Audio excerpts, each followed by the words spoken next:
Доналд Трамп во кампањата за председател пред 8 години вети дека ќе ја моделира бирократијата на Вашингтон според неговата волја. If I'm elected president, Ако бидам избран за председател, ќе го исушиме мочуриштето во Вашингтон. D.C. Трамп продолжува тоа да го зборува, што значи дека сака да ги отстрани од владата оние кои наметнуваат политика, но не се одговорни пред председателот.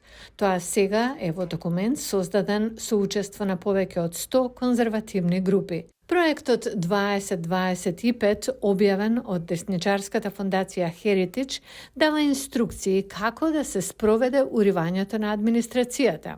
Председателот на фондацијата Heritage, Кевин Робертс, предупредува дека може да има и насилство на патот за негово спроведување.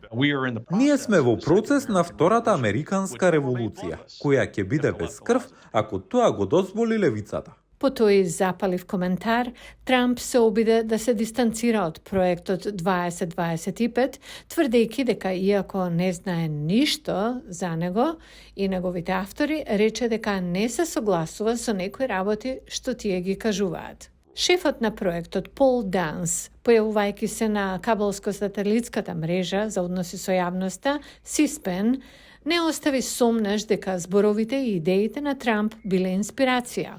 Тој беше председател 4 години, така што многу од идеите се пренесени од тоа време.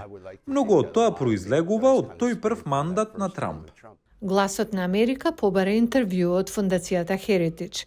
Беше одговорено дека никој не е достапен, но испратија писмена изјава во која нагласуваат дека проектот 2025 не зборува за ниеден кандидат. Проектот 2025 се стреми да ги елиминира контролите и рамнотежата на власта што креаторите на Уставот, како што се Джеймс Медисон и Томас Джеферсон, ги предвиделе за меѓусебна одговорност на извршната, законодавната и судската власт, вели Вил Маршал, председател на Институтот за прогресивна политика.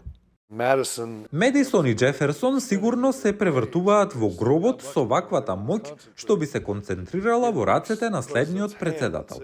И ако тој председател е Доналд Трамп, тоа би било кошмар со оглед на начинот на кој тој ја злоупотребуваше моќта во минатото. Кампањата за реизбор на председателот Џо Бајден го направи проектот 2025 примерна цел, поставувајќи посебна веб страница посветена на критиките за него и истакнувајќи ја либералната реакција на медиумите.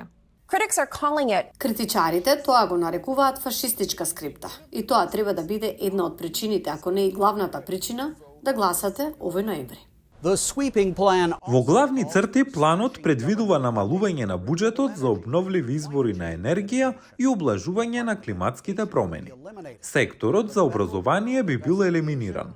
Федералното биро за истраги ќе биде преструктурирано од темел, а исто така и Американската агенција за глобални медиуми, под чиј надзор е Гласот на Америка.